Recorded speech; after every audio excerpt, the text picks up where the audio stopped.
This is a world where birds eat horses. So said the Oscar-winning actor Kenneth Branagh when narrating a BBC documentary called Walking with Prehistoric Beasts.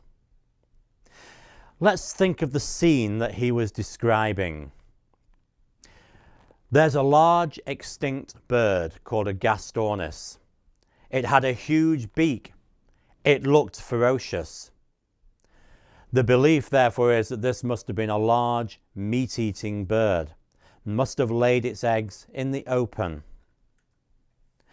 There's a small type of mammal called a Propaleotherium.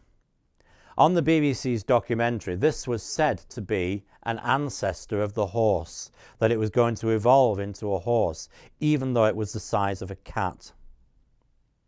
So in this particular documentary, computer graphics were used to show a little herd of these tiny little cat-sized horses.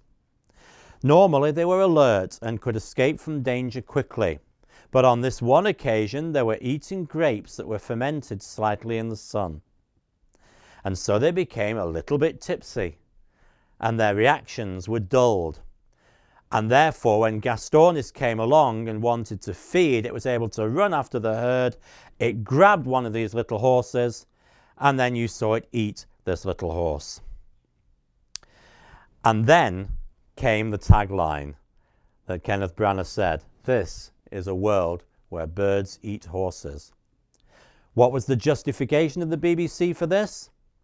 Simply that a fossil Propaleotherium had been found in the same tar pit, the Messel pit in Germany, as a fossil Gastornis. Because the two were there together, it was assumed that the Gastornis must have fed on this small animal, which they are saying is an ancestor of a horse. So they'd built up this entire scene from the fact that two fossils had been found in the same place. That is a work of wonderful imagination. That's a wonderful work of fiction.